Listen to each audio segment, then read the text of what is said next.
Seja bem-vindo aqui ao 11 News, João Amorim, para essa edição, como eu disse aqui, que já começa histórica por essa revelação do mandante que nós estamos esperando há 6 anos, praticamente, o mandante do assassinato de Marielle Franco.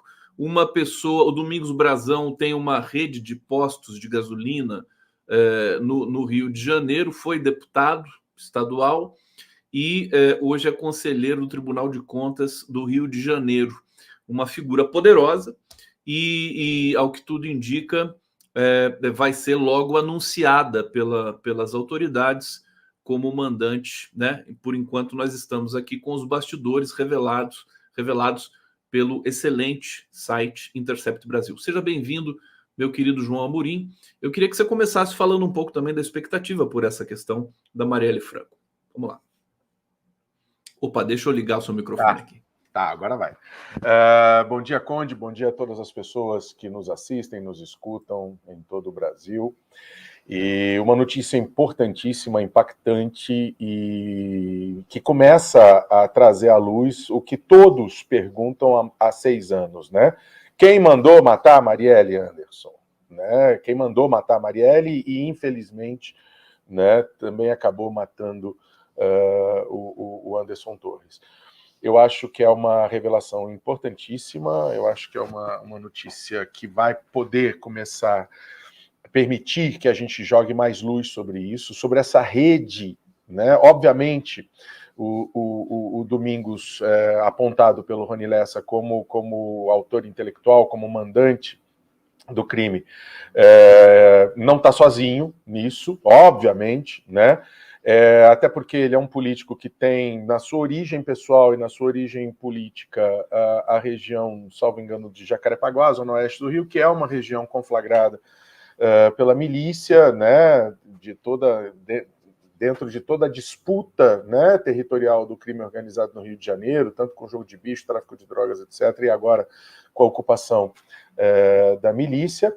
Nós temos uma rede parcialmente identificada de cúmplices, coautores, executores, etc., do assassinato da Marielle e do Anderson, né, que começam aí na ponta final com o executor, com o Rony Lessa, e com as pessoas já indicadas, com o Adriano da Nóbrega, que já queimaram esse arquivo, infelizmente, que era um assassino do Jogo do Bicho, um assassino contumaz do Jogo do Bicho, um assassino contumaz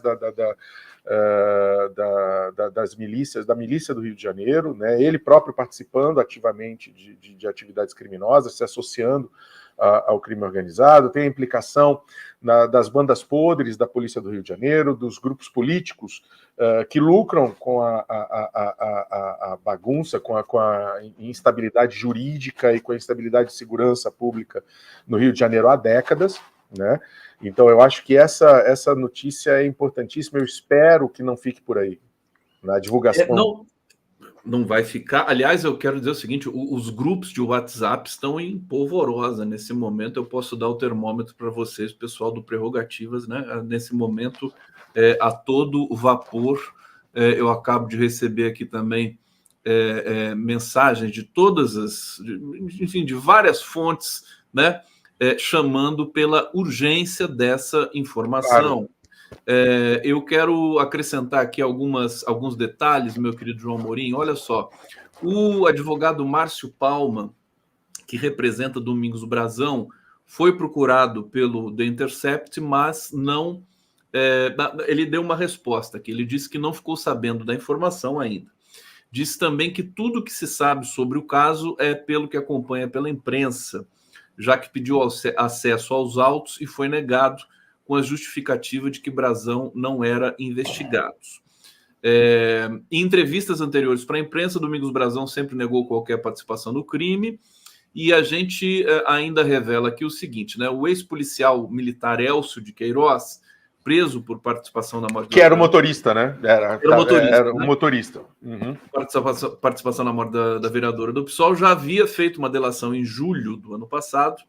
A Polícia Federal, ele confessou que dirigiu o carro durante o atentado que chocou o país. Ele, inclusive, revelou onde jogou certas coisas. Sim, foi uma matéria de um dominical da maior emissora de TV desse país.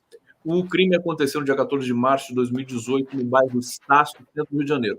A gente volta a atualizar essas informações para vocês que estão nos acompanhando aqui. Inclusive, é um tema que é uma revelação tão explosiva que muitos dos nossos internautas e telespectadores podem também já começar a ter acesso de outras fontes e tudo mais. Revelem para a gente aqui no nosso bate-papo e a gente vai ter imenso prazer em agregar para a nossa resenha aqui. Agora, Amorim, esse crime muito próximo agora de ser formalmente finalmente também, né?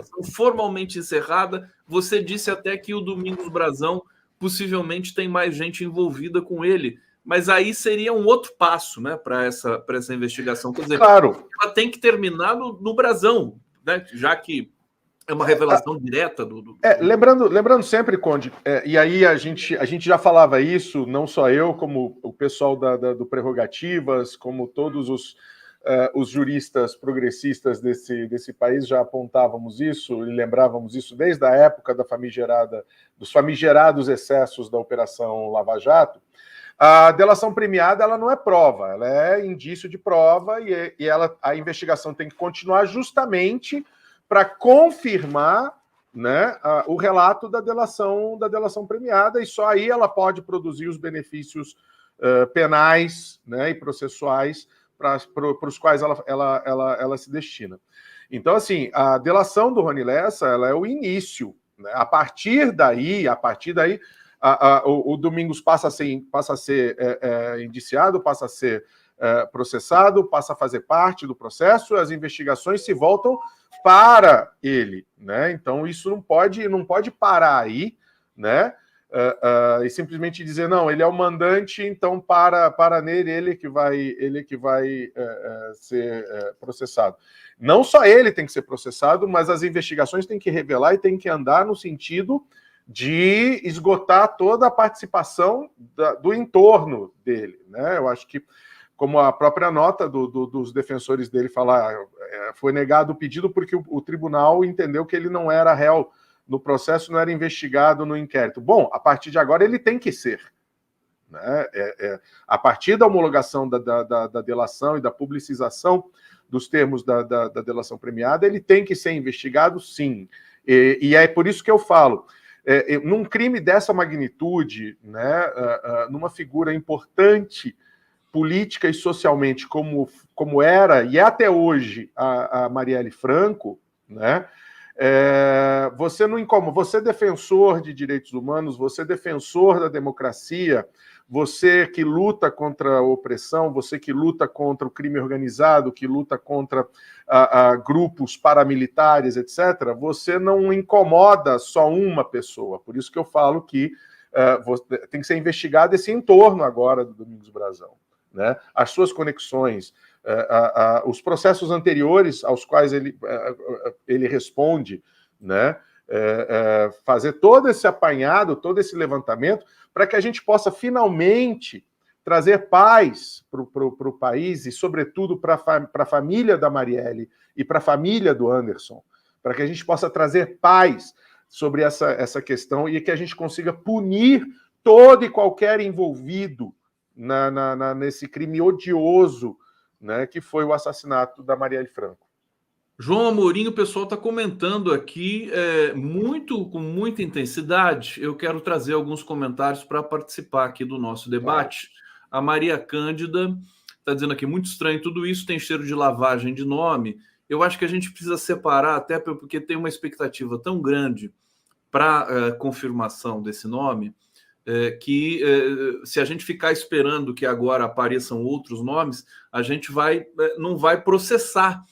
Acho que tem que terminar a investigação e aí se abre outras para, digamos, saber quem mais poderia estar envolvido aqui, já que é uma delação direta. Mas aí estão conexos com a investigação. Né? Estão conexos com a investigação. É verdade. Processualmente falando. Né? Você falou uma coisa muito importante que eu preciso dizer aqui para o nosso assinante, para quem está nos assistindo, que é que o Instituto da Delação, da Colaboração Premiada, legalmente, quer dizer, o delator delata e as autoridades investigam e comprovam o que ele delatou. Foi o que foi feito com a delação do Mauro Cid, que, aliás, desapareceu Sumiu, do noticiário desde quando começou a delação. Você viu que saiu a confirmação de que o certificado de vacinação é falso mesmo. É falsificado, sim. Só não se sabe por quem. A CGU, né, divulgou essa informação recentemente da falsificação do cartão de vacina do Bolsonaro. Mas, enfim, voltando para explicar aqui, claro. Né, o Mauro Cid delatou uma porção de coisas e, a partir daí, a Polícia Federal e o Ministério Público foram investigando para corroborar, chamando pessoas para dizer, não, é isso mesmo, a joia foi tal, chegou aqui, pega a nota e passa de lá para cá, que é a mesma coisa que deve acontecer com o Domingos Brazão, com o detalhe que ontem já tinha sido revelado, né? Ontem, Amorim, você sabe que eu fico conectado aqui 24 horas por dia. Ontem saiu a informação de que o Rony Lessa tinha delatado alguém com foro privilegiado, né? Uma autoridade com foro privilegiado, como mandante do assassinato da Marielle Franco. E hoje, finalmente, então, sai esse nome. Também ainda é bastidor, mas é uma informação que já está circulando em todas as mídias desse país nesse momento. Mais um pouquinho de comentários aqui do nosso público. Armando Fernandes Pinto.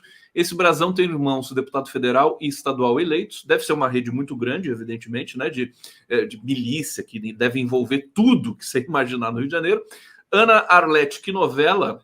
Reginaldo Nicolosi. Brazão chegou a ser apontado como mandante do crime por suposta obstrução de justiça pela então Procuradora-Geral da República, Raquel Dodge, mas a denúncia não foi aceita pela justiça. Quer dizer, o nome dele já está faz tempo ali orbitando, né, essa investigação. Fabiano Binha, quem mais se beneficiou foi o senador Flávio Bolsonaro, que finalmente se elegeu. Fátima França Paulino e o Adriano, queima de arquivo? Não tenho dúvida. Ele morreu, ele foi assassinado pela polícia da Bahia de uma maneira muito estranha, né? Vamos lembrar, foi no momento em que morreram vários. Você lembra disso? Lembro. Não, e inclusive a questão do Adriano, e uma coisa que não tem sido, na minha visão, pelo menos, não tem sido dada a devida publicidade, a viúva do Adriano faz um relato importantíssimo, fundamental, reconstitui os últimos passos dele até ser assassinado, né? Até ser executado ou assassinado, como queiram, na Bahia, no documentário, na série documental que está no Globoplay, sobre o Jogo do Bicho.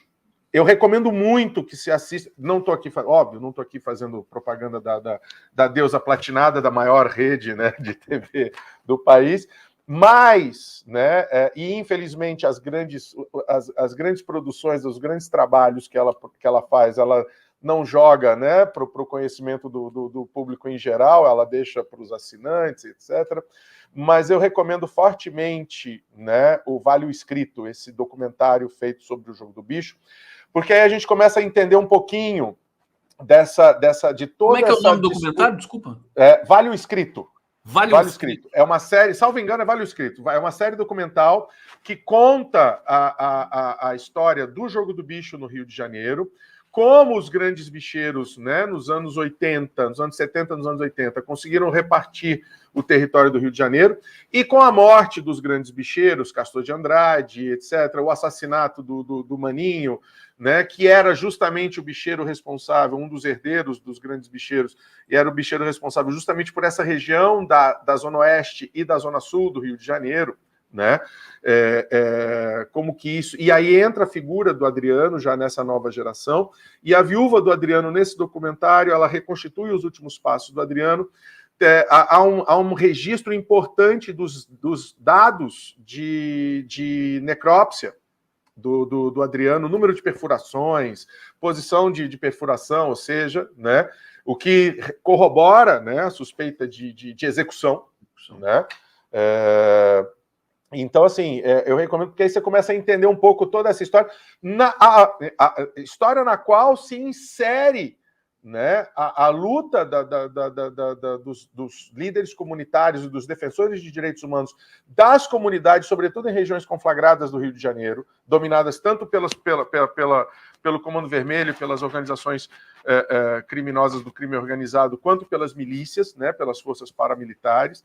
Então, assim, esse novelo começa a se desenrolar, né? E eu acho que a gente está vivendo dias históricos, Conde, com relação à elucidação desse crime. Eu acho que começar o ano de 2024 com essa revelação é um excelente sinal, né? Porque as coisas estão acontecendo. A Polícia Federal está investigando também o golpe, a tentativa de golpe do 8 de janeiro. Então, cada vez mais, eu acho que a gente vai começar. Acho que 2023 foi semear, né? Consertar a casa, semear, reconstruir, né? Reorganizar a casa, reconstruir, né? E agora a gente começa a colher esses frutos, né? A gente começa, eu acho que é um momento importante nesse sentido. Lembrando que foi um dos primeiros compromissos do Dino e do Capelli, quando assumiram o Ministério da Justiça no ano passado, foi trazer a solução, né? Os responsáveis pelo assassinato da Marielle Franco e do Anderson Torres. Perfeitamente. Ô, João Amorim, eu vou até pedir licença para você, quer dizer, não vamos poder sair muito desse tema. Não, vamos embora. Inclusive porque aqui o público estamos com uma audiência recorde e todo mundo, né, querendo saber mais informações, eu vou trazer para vocês. João Amorim comigo aqui, professor de Relações Internacionais da Unifesp. Acertei agora direitinho? Acertou. Unifesp. Você é doutor, mestre pela USP, ou doutor pela USP? É isso? Eu sou mestre e doutor pela Faculdade de Direito da USP, sou pós-doutor e livre-docente pelo Instituto de Relações Internacionais, tudo pela USP. João Amorim, fantástico. Sabe quem me apresentou o João Amorim? O Zé Arbex, aquele ingrato. Amigo querido, maledeto. O Zé Arbex, que agora vai viver um ano sabático aí. Sabe lá o que o Arbex vai fazer solto por aí? Tá todo mundo preocupado com isso. Olha, o Rubens Gomes está dizendo: bom dia, Conde, assiduamente assistindo o seu programa, grande abraço. Obrigado, querido Rubens, muita felicidade receber o carinho aqui do nosso público.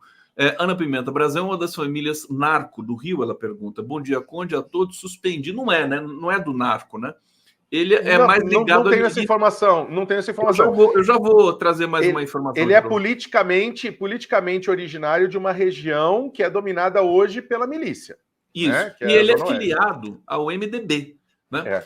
Suspendi tudo para estar aqui. Chove em Sampa, são lágrimas de dor por Marielle. Aliás, está uma chuva bonita hoje, que a gente também precisa da chuva. Tá. É incrível o que a humanidade promove, né? Uma das coisas mais lindas desse planeta, desse mundo, que é a chuva, se torna um pesadelo para alguns setores da sociedade. Em função da distribuição, organização e planejamento capitalistas do espaço urbano, sobretudo, né? E da apropriação. Né? Que a gente gosta de saudar a chuva, quer dizer, agora falar bem da chuva é quase um escárnio, né? Nesse momento. Bom, ô João Amorim, deixa eu ler mais um trecho aqui para o nosso assinante, para quem está aqui, e para você, evidentemente, que é a notícia muito fresquinha aqui. Eu estou acessando aqui o fantástico site Intercept Brasil. O Domingos Brazão, ex-filiado, ele não é mais do MDB, desculpa, ele é ex-filiado ao MDB, ele figurou entre os suspeitos do caso.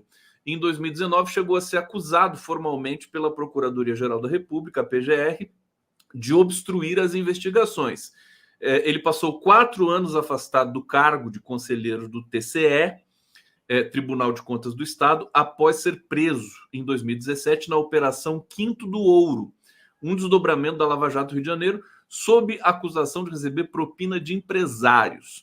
A principal hipótese para que Domingos Brazão ordenasse o atentado contra Marielle é vingança contra Marcelo Freixo, ex-deputado estadual do PSOL, hoje no PT e atual presidente da Embratur. É bom a gente lembrar, e eu vou passar para você imediatamente agora, meu querido João Amorim, é bom a gente lembrar que a Marielle Franco foi, se não me engano, chefe de gabinete do Marcelo Freixo. Ela cresceu politicamente trabalhando com o Freixo, e o Freixo sempre foi alvo das milícias do Rio de Janeiro. Exatamente. Ele anda até hoje cercado sob proteção. E acabou que a Marielle, que era ligada ao Freixo, ela não teve essa felicidade de não ter sido executada como o Freixo. né? É uma coisa terrível. Eu passo para você comentar um pouco isso.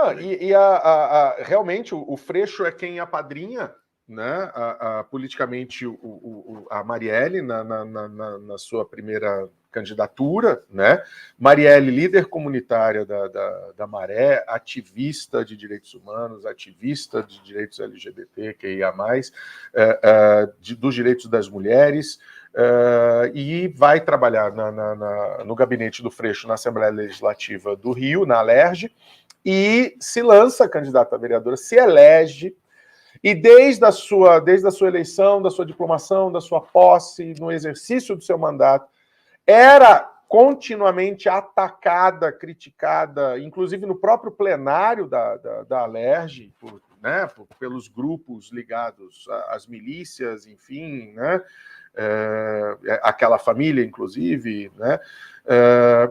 E é ela que acaba, infelizmente, sofrendo essa punição, né? Agora, a gente está se baseando aqui nas notícias que estão saindo, né, no momento, mas a gente não pode deixar de mencionar exatamente que as denúncias, né, boa parte do que a gente sabe sobre a atividade miliciana em determinadas regiões do Rio de Janeiro, as ligações das milícias do Rio de Janeiro com os políticos, ou seja, a formação do braço político miliciano a partir do Rio de Janeiro e chegando até, né, em muitos casos já conhecidos e notórios, a esfera do Legislativo Federal, partem da atuação do Marcelo Freixo e da sua equipe. Então, assim, é uma coisa para se atentar mesmo, né?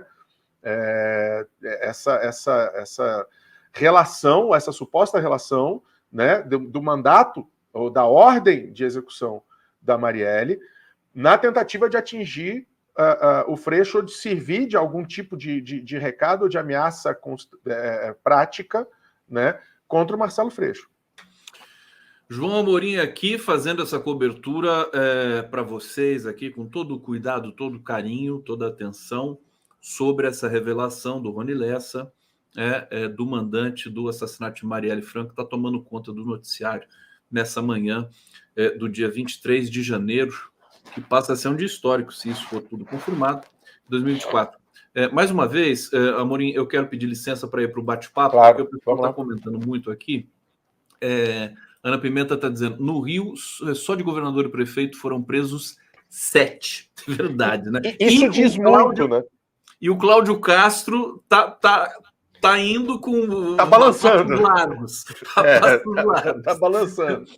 Muniz Almeida, quando mataram Marielle, imediatamente concluí que o mandante foi Carlos Bolsonaro, que disputava a vaga de vereador do Rio de Janeiro. Eu já vou comentar isso, eu quero comentar com o João essa questão. Otília Resistir é Preciso, o irmão de Freixo foi assassinado pelas milícias do Rio, Macaé, Rio de Janeiro. O irmão do Macaé, a Otília é de Macaé, né?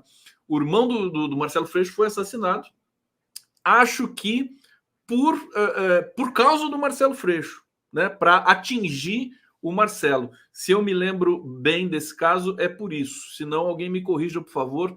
Luiz Otávio Masson, não faz sentido o Brazão ser mandante. Não, porque os bolsonaros fizeram blitz no condomínio, Moro se expôs, Carlos se expôs. Eu acho que é importante, e aí vou pedir sua ajuda para tentar vislumbrar uma explicação para isso, Amorim. Assim, existe uma expectativa muito grande de a família Bolsonaro, que a família Bolsonaro tivesse envolvida. Porque tantas evidências, né? Condomínio, o porteiro, o vizinho, né? Eles eram vizinhos, o Rony Lessa, Bolsonaro, filha namora com o filho do...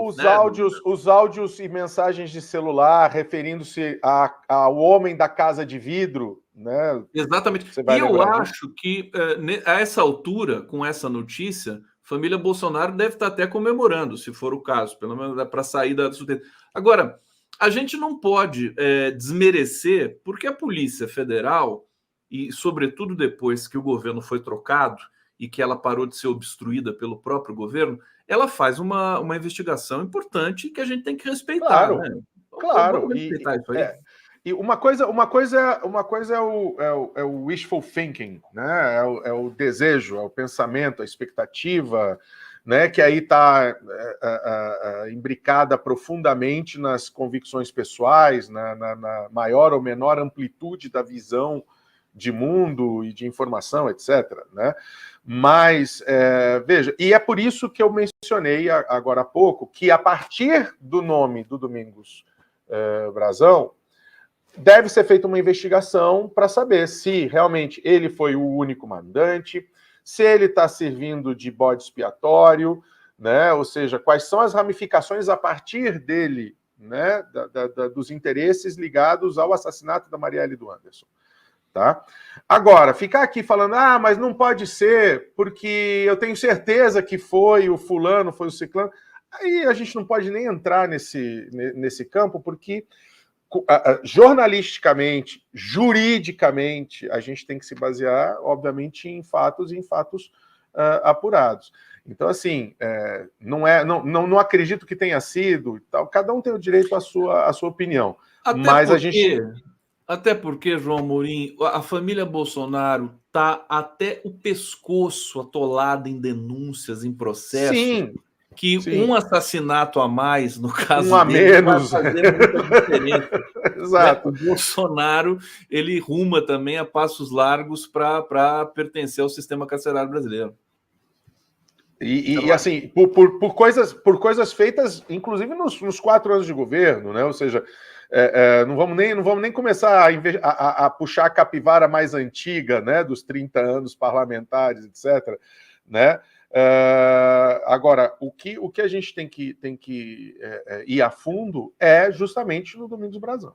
A gente tem que ir a fundo para saber essas ramificações, se elas existem, se elas não existem, e a verdade desse lado da história agora.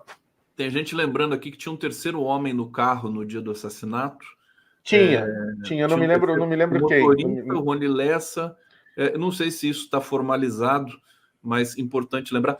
Agora, eu tô me lembrando aqui de toda essa questão que você diz, todos os crimes que foram cometidos no governo anterior, fascista, do Bolsonaro, né? Ontem o Fernando Haddad foi no Roda Viva, programa da TV Cultura, deu uma entrevista lá, explicou muitas coisas. Aliás, é um programa que eu recomendo para muita gente, porque ver o Haddad explicar, né, ele diz uma coisa que acho que é emblemática, né? Por exemplo, as isenções e as desonerações que foram costuradas por Temer e Bolsonaro ao longo, né, do período desde o golpe de 2016 até o final de 2022, todas elas foram acochambradas, quer dizer, juridicamente elas estão prejudicadas. Então, a Receita Federal, por exemplo, no caso da isenção dos pastores, ela simplesmente não pôde, né, atestar e chancelar aquela decisão da isenção, porque senão ela estaria prevaricando. Sim. Né? Porque foi feito de maneira equivocada e não correta, tanto que o TCU está investigando. Quer dizer, é uma somatória de desmandos e ilegalidades que precisam ser levantadas. De prevaricações, de atos dolosos, de manifestações, de incentivos, ou seja, é uma lista gigantesca. Né? Especificamente com relação a essa questão das isenções para os pastores, né? Uma canetada tomada às vésperas da eleição, numa tentativa clara de agradar uma parcela importante do eleitorado bolsonarista, de influência bolsonarista mais próxima, né? E assim, o argumento que hoje se dá em defesa da manutenção dessa isenção chega a ser patético, né? Porque se as igrejas têm isenção, o pastor tem que ter também. Fala, então tá. Então vamos dar isenção também para os faxineiros que trabalham nas igrejas, vamos dar isenção também para os seguranças que trabalham. Assim, é de uma primariedade, né? de uma puerilidade para ser bonzinho com as palavras. Oportunismo eleitoral. E é isso. E aí, inviabilizado pela própria estrutura normativa tributária brasileira, porque aí realmente o auditor da Receita ele não poderia levar adiante essa medida, porque ele prevaricaria, porque não está previsto em lei. Se eu não me engano, foi um decreto, uma portaria, alguma coisa assim, baixada, né? Pelo mesmo diretor da Receita Federal envolvido na questão das joias, que foi tentar liberar as joias. Né, isso, tudo humilhante, né? Hoje o secretário da Receita Federal, que é o Barreirinhas, né, é quem está diretamente, que é um cara muito sério, né? Está lidando com todas esses abacaxis, né? Que vieram do governo anterior.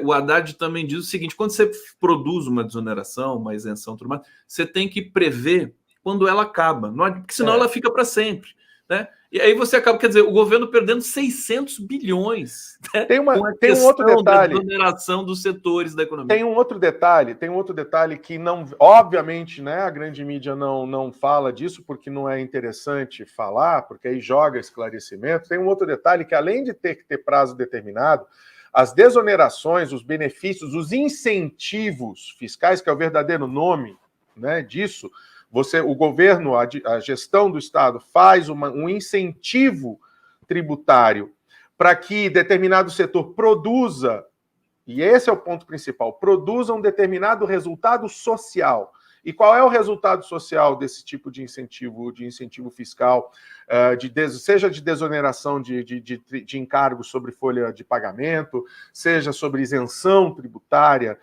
temporária?